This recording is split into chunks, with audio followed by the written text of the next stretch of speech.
Well, Davi, what are we doing today?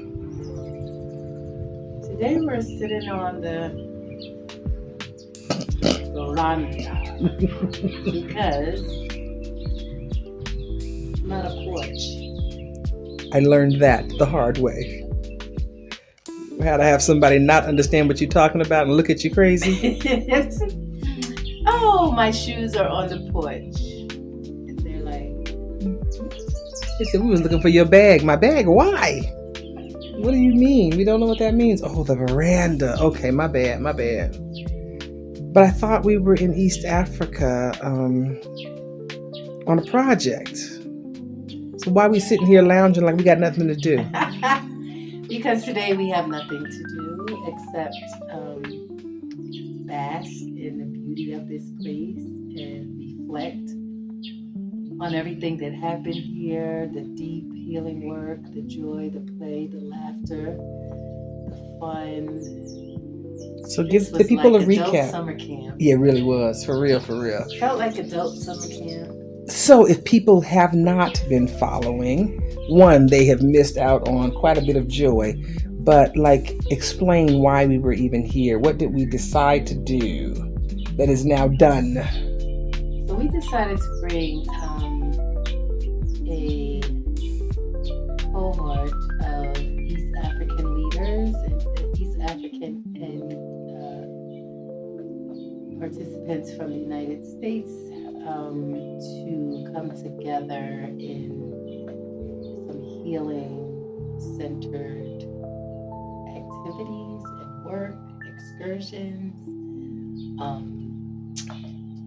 Young people, it's an intergenerational experience that happens. We worked hard, and it was sometimes extremely heavy, but it was also equally as joyous at times. We arrived here and did some pre-safari activities. That was a whole side trip. Yeah, that was a whole side trip. We went to Nairobi National Park and had an afternoon game drive. Met with some people who were from Nigeria on a honeymoon, and a gentleman from Germany who was visiting. And after the game drive, went to a Maasai market and a bead factory, and learned about the women there who are making beads. I think it's about 400 women in their network of Maasai women who are impacted by this program where they teach bead making and gift making, belts and wallets and anything that you could make with these beautiful beads. But they're supporting women in their community with this venture.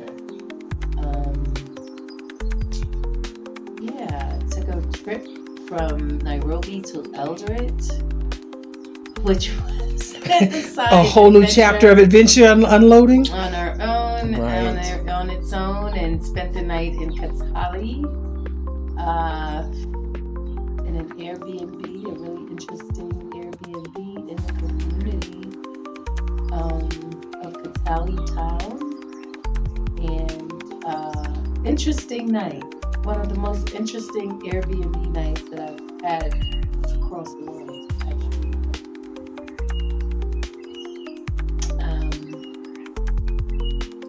From there, we went to Saiwa Resort, which was a really nice breakfast spot. We just listened to some music, got them to play some African music because we don't come to Africa to hear music from the U.S., so we had to make that request that we would like to hear African music while in Africa, and they were open and receptive and took that advice. Lends to the ambiance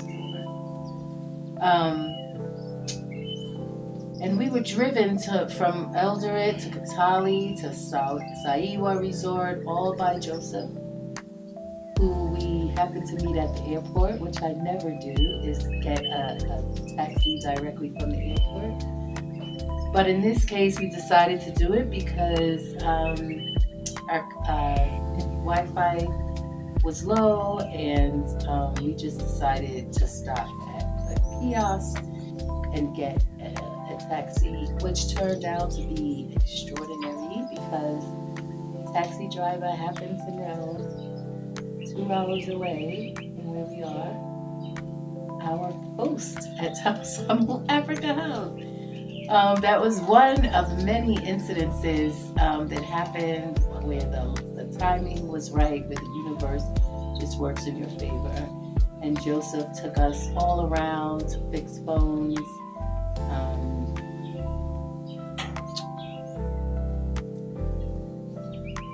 The bees here are Gishuki's brothers. They are. Gishuki, Gishuki. Side note, Gishuki, who owns the Tabasamu Afrika Hub, his name means bee. And so the bees are flying around us. Gishuki's away at this time. Anyway, so from Saiwa Resort, we headed to the hub where we are now and did 3 days of intense planning with the training team, Veranda, Gishuki, and myself. But there was a side trip in that. The day before the retreat, we had the opportunity to crash the board meeting party of the women farmers of Kenya. So how did that happen, that we came here to do a retreat and end up training the women farmers, local, regional, and national leadership team? Yeah, it's connections. It's our friend Boniface, who lives right up the road with his mom, and his mom is a farmer, and she is one of the board members of the Kenyan Women Farmers Association, who invited Gishuki, and Gishuki is Boniface's mentor. So it goes how relationships and points of contact are really important, and how that works is that she invited us to their board meeting to do a full day training. So on the spot, we got together and figured out what that was going to look like, and went to their board meeting and made it happen in a beautiful way. We met so many farmers from across Kenya. Actually, they were local, regional, and national representatives there who we got to meet and be in relationship with for the day, do some training, and just really talking to them about how centering healing would impact the work that they do. They were really receptive. We formed some relationships. We're actually going to Farmer Lucy's farm on Saturday for lunch and dinner, I believe. We're going for lunch and dinner. And they want us back. And so we will be planning what that work will look like in the future. Yeah, it was an amazing experience, unexpected, and compensated. Right. So I really appreciate that. It was an unexpected occurrence that turned out to be something that we know is going to continue, and hoping to collaborate with them to do some more work here throughout Kenya. Actually, I know it's going to happen. So we went from that full day training into a full week retreat the next day. And how has that been? Because that is something that the planning started on way back at the beginning of the year. So there's been a long time seeing this coming, And how was that? So the co-instigators and I have been... No names will be given to protect Yashuki and LaRahna. Who are not so innocent. Not so, no. All in. We've been planning this and actually doing the healing work together ourselves since January, and somehow we made it happen between time zones in Ecuador, in Ghana, and Djibouti here in Kenya. We somehow made these meetings work, whether people were waking up and being ready to meet at 5 a.m. Some people in Ecuador were doing that. And in Ghana, maybe around 9-ish, 10-ish, and then for Gishuki, maybe later in the afternoon. But these sessions were really designed for us to do the work together, and so that we could walk the talk. So go back maybe to that, because that's something that might be different in people that may have led healing retreats or any kind of community project, because I have been really firm on my non-negotiables. And like, people hear me talk about healing first, but they may not realize how much of a non-negotiable that is in collaborating community projects. And so maybe tell me maybe how that was to be faced with that on the front side, and then maybe how that was having been faced with that, committing to that work, and then the process, having those tools and capacity within our own lives. Mm-hmm. How has that been? One different or new? Yeah. It was different, and it was a first for me, actually. Mm-hmm. I've been on many training teams and boards, and worked at tons of organizations and non-centered healing. And so when conflict arose, which it will do if you're working with two people at least, we had no way to resolve it in a way that we were prepared for. So I feel like using this experience gave us an opportunity to have something just in case conflict arose, or just in case we had differences.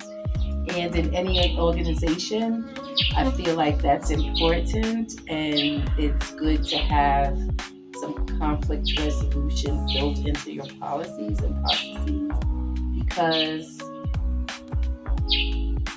it's preventive. It's preventive work. And when things arise, which they will, we all know, working in various organizations, that things come up, and sometimes we're caught off guard in how to handle those things. And we end up further traumatizing people and other employees and in our community.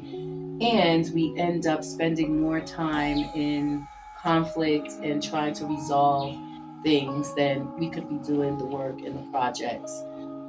So that was important to me. It was a first. I really appreciated getting to know my colleagues better, and understanding that we had a process for conflict resolution if it arose while we were planning. I have not had an agency-centered healing in all the agencies I've worked for, in any collaborative relationship that I've been in. We've not centered healing. And so this was a good opportunity to see how it works and to feel the importance of that work. But you could have had a conflict resolution policy and gone on and not been required to do any healing work or things like that. And one of the points was about leading from a place of lived experience. So how you talked about kind of the healing first being a different experience for you with, community programming. Conflict resolution is one thing, but this had a little bit of an extra like non-negotiable, like you have to do healing work, like your own healing work. So talk about that and how that was different or expected, unexpected. Like how did that what were the feelings that came up about that? And then like from the backside of it, like I believe it's the better way to go, but like how do you see that now that we've gone through that and you've come and worked with other individuals who are then doing this work? What has that allowed you? How is that, just if you can speculate, like how is that different, or how is that experience when you have gone through the same healing process of them? Because you could have just learned the curriculum. That's what we do in community. Let me learn the curriculum and then I'll teach it to you. It was important to me to have lived experience to share with the participants. And so for the past year, while I've been navigating a new country, navigating, meeting new people, collaborating with others over various work projects, working on advisory boards remotely, that it has been useful in real time. The social tech tools give you a clear and precise process for working through emotions and feelings. And that has been the most remarkable change that I've seen in my personal life. Using them and being honest about what actually happens in incidences. It may be 30 minutes out of your life, and taking those and associating feelings with them and the values that come along with that, the boundaries that you may have to set or reset. So in that way, that it is readily available, and the more that I use the tools, the easier it is to recall them and to use them in real life, in real time. And so it has been that way.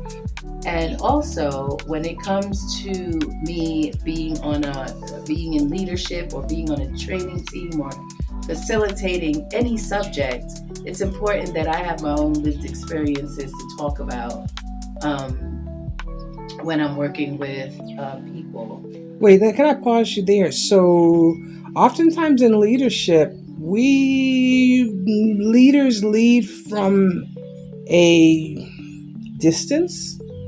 You're talking about sharing your personal healing with people that you're healing. Like, that's letting people see your healing journey. Like, how was that? Because that's different. It's heavy. You are listening to other people's experiences that may trigger something in you, but leading amongst the people. So you're sharing your personal business with them?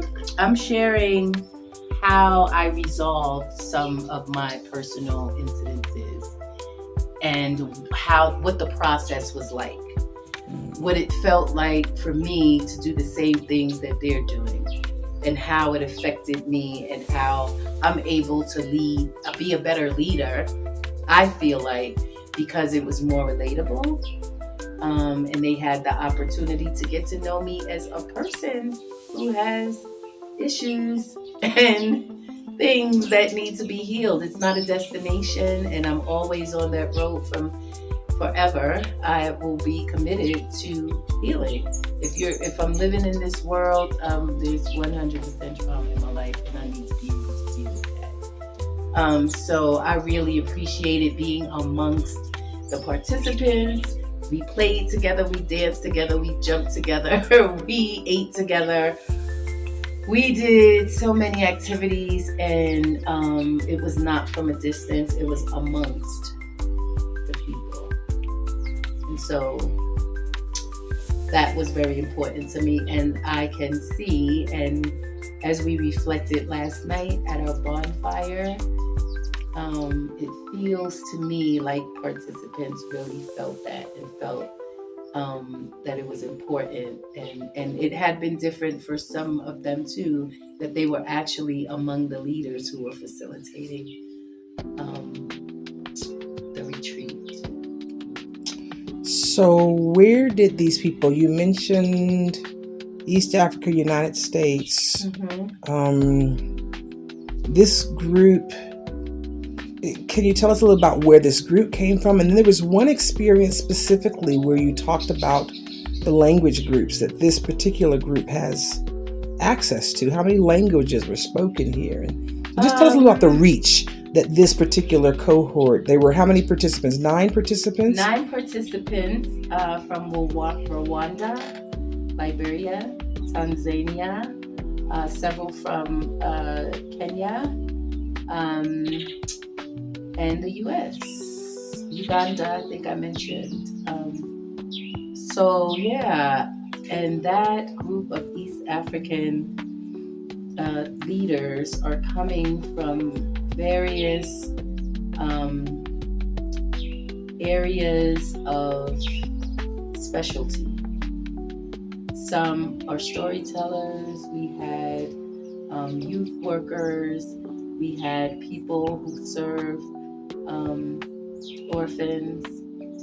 Gishuki, who's here, who is a youth and development specialist, specializing in using nature to reach children and transform this entire community of people. We have educators, heads of organizations, and they are leaders who are in motion. They are doing the work in big ways all throughout East Africa, and it was an amazing opportunity to learn what they're doing, to learn what their visions are, to see them in motion, and to see them taking their healing and taking a week away from work to be able to come here and rest and heal and have a good time. It's just I still haven't come down from it. It's still really, really just unbelievable how everybody connected and made new friends. And yeah. So you were mentioning leaders. So was this professional development that they were coming to do? This is not professional development. This is healing-centered retreat, so that they could take a look at some of their experiences and go through them in a deep way. They did their cycles, their healing cycles. We held Sankofa groups. We rotated between the participants and the leaders, which was really good, so that I could learn about each and every one of our participants and get to know them in a real special, intimate way. So really personal development. Really personal development, not professional development. Personal development, yes. All the way, 100% personal development over professional development. They got to rest. They do hard work. They're in communities that we need a lot of support, and they are movers. They are doing big things, and just being around them was so inspirational. They are moving already. They're not just sitting around waiting for people to do things in their villages and their communities. They have taken initiative. Really young people. I think the participants range from 21 to me.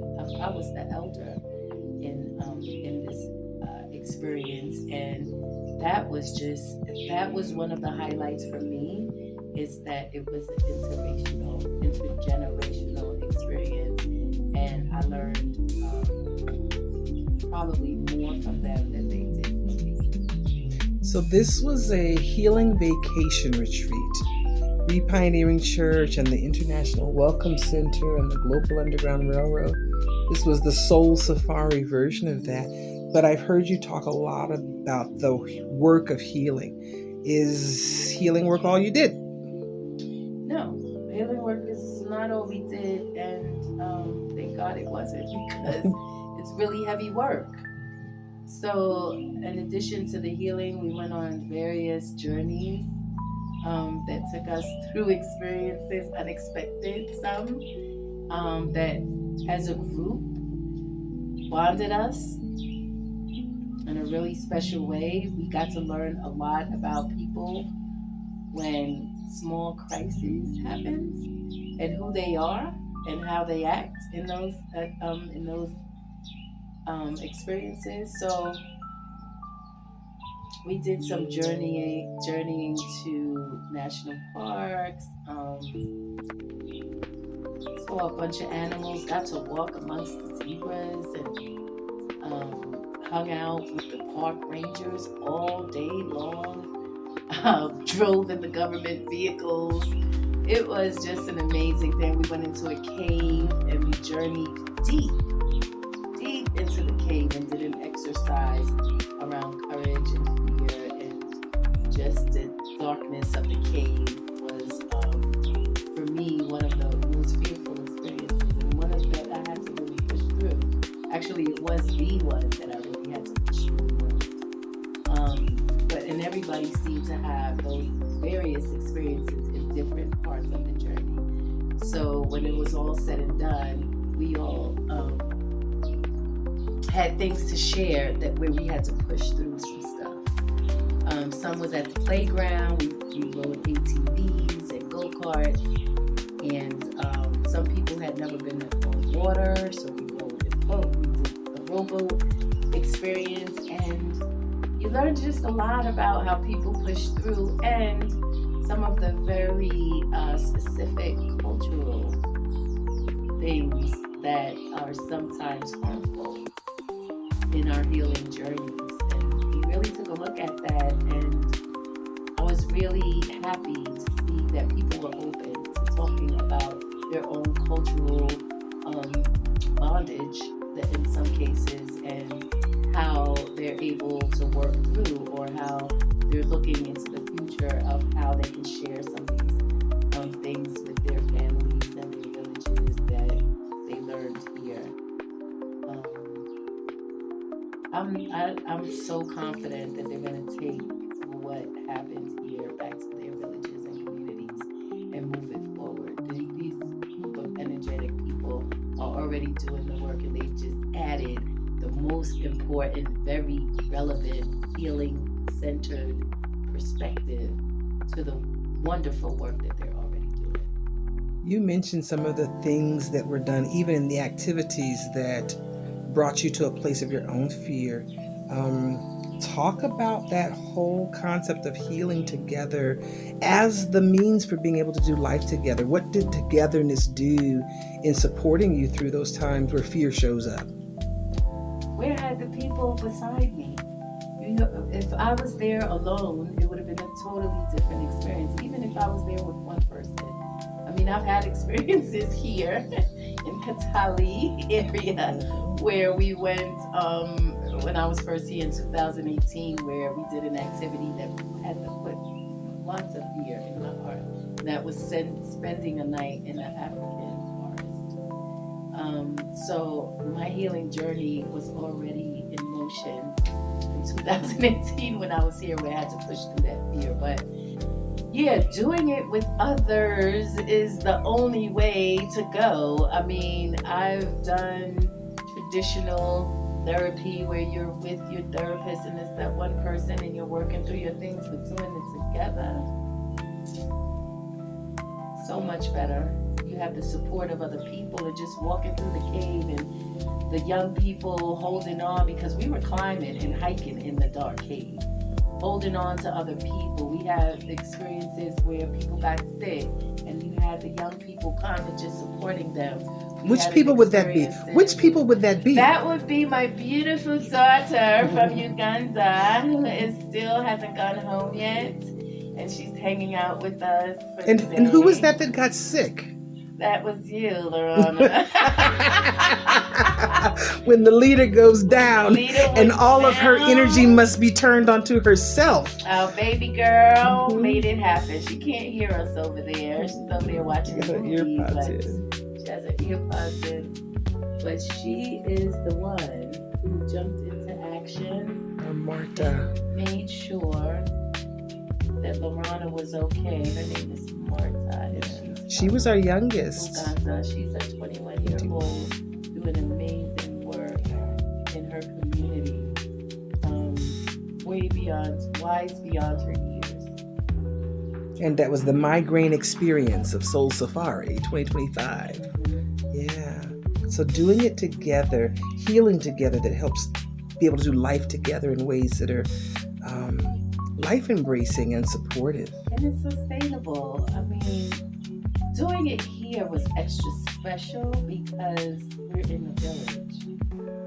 And that village spirit kicked in over and over and over again.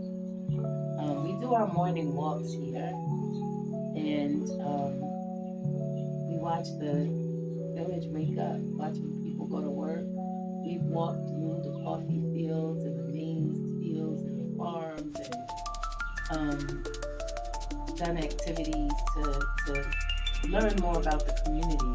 Some of our participants met with some of the kids over in the soccer field every day and played with the community kids, and just built relationships around the village. But working with African leaders, it's like everybody jumps in and does their part. Like, there's no asking people to do things. Like, people find a need and they make it happen. That's the beauty of why I like it.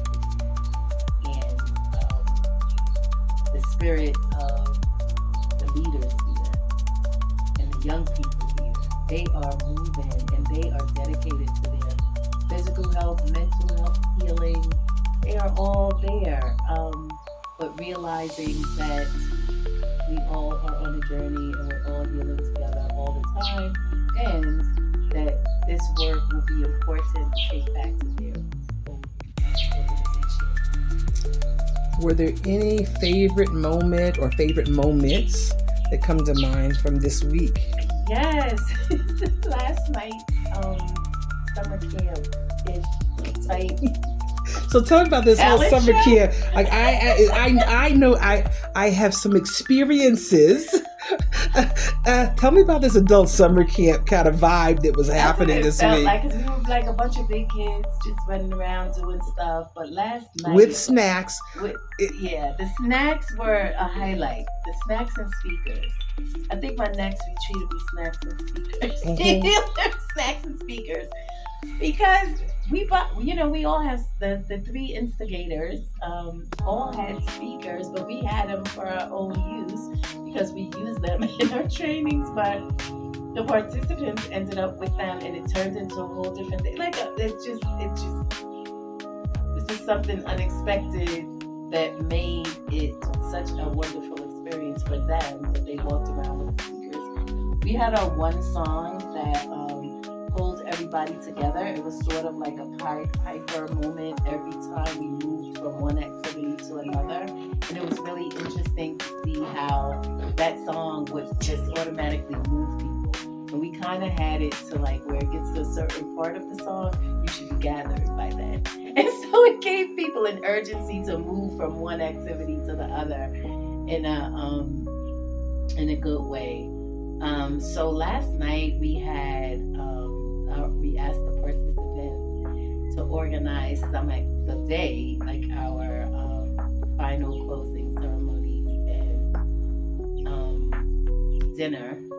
We asked them to organize and facilitate the planning of that, and they did it, and they did it well. Some people cooked, so we had somebody made rice and from Liberia, and then there was a sauce on some really spicy, nice sauce from Rwanda, and somebody made sukuma wiki, which is greens that actually means to stretch out for the week. Another participant helped with the fruits and getting that beautiful fruit tray together. We had people last night at the bonfire sing beautiful songs, use their voices. People did storytelling. But the highlight for me was the choir. What was this choir called? With the background dancers. It was the Soul Safari 2025 choir. And they were just amazing. They practiced, they had dance moves, and the person who was the most reserved and the most quiet was the one who stole the show last night. And it's just makes me think about his journey. Like just the week that he was here, first of all, he overcame challenges just getting across the border with everything that's happened in Tanzania. He had some delay at the border that he had to work through, and so him getting here was a challenge in itself and a lesson in courage and persistence because he made it. He made it some hours late, lots of hours late, because he had some challenges. But when he came, he's a very reserved person. But by the end of the week, you could see him in a new light. He got to know everybody, and last night he was the star of the show, in my opinion. So it was really good to see that happen, along with his journey and healing and understanding and going through the cycles. You could see that he was having a better understanding as the week went on, and then by the end, he just let himself shine. Any other things that you'll take away from this experience? Yeah, I think it's important to really be aware of cultural differences and similarities when we're doing this work. Because what it might look like somewhere else, it doesn't look like here because of cultural challenges that might happen. Anything from time to how people move and operate in various ways. Or food? And food. Are those some of those cultural differences? Food was a cultural difference. A lot of starches that, more starches in the diet. And the food, I love the way we got to share various, like some people cooked. Veranda, you were very heavily involved in the kitchen and daily operation and making sure that things happened in a way that was desired by us and the guests. So that was extra.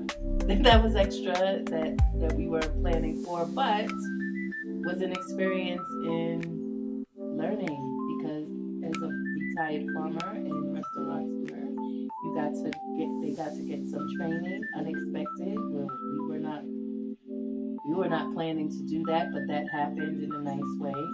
We did almost have the Ugali revolt of Soul Safari 2025. That almost happened. You need to talk about that because that was your.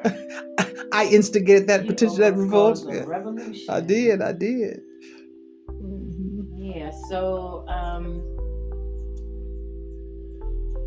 That was a lesson in just thinking different about cultural norms and expectations.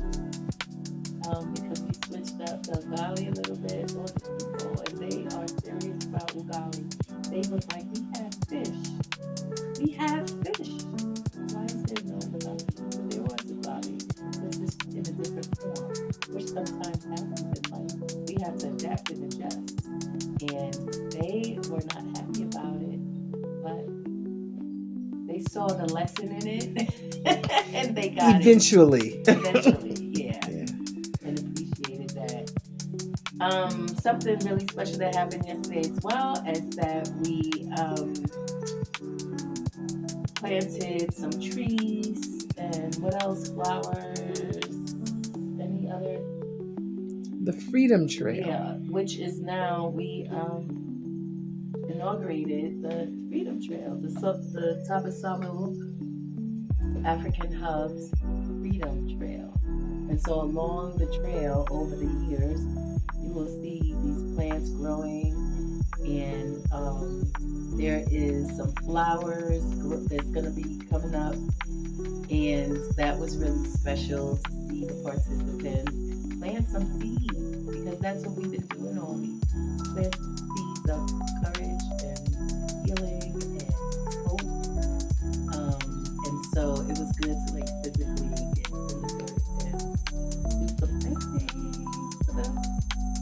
trail. So as we come back, we'll see. We'll see how it works in some years, and we'll also be more healed than we are today because we all left with the knowing that it's an ongoing process and it's never over. Any parting wisdom or insight from this experience for you? Yeah, I will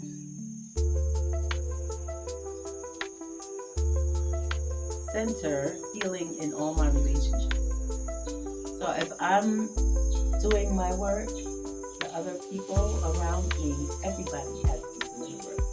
Family, colleagues, friends.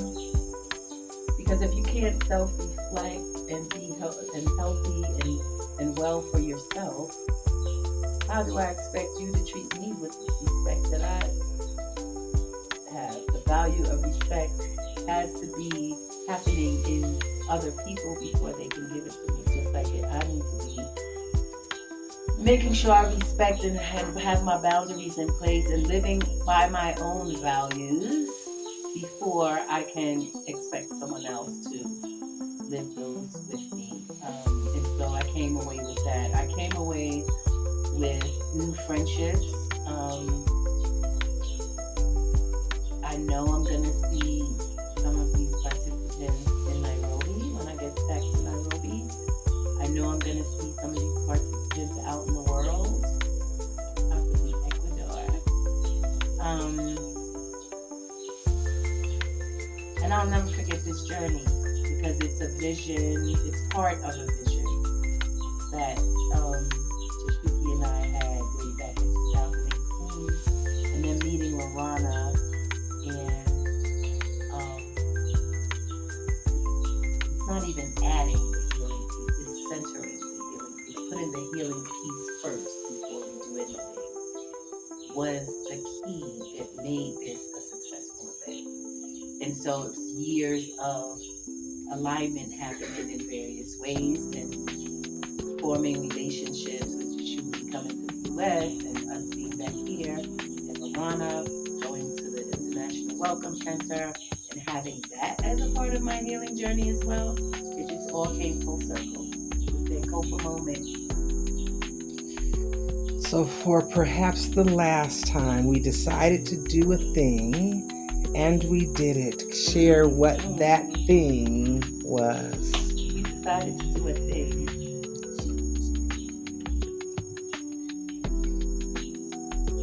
We did it. And what did we do? Soul Safari 2025.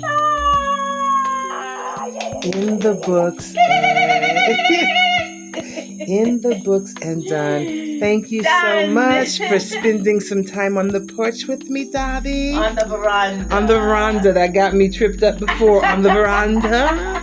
At Tabasamu Afrika Hub in Kitale, Kenya, at the conclusion of the 2025 Soul Safari Healing Vacation Retreat with partners Cuba International and their representative Davi, and Tabasamu Afrika Hub's founder Gishuki. It has been a joy. We decided to do a thing, we did it, and it is done. Thanks so much, Davi.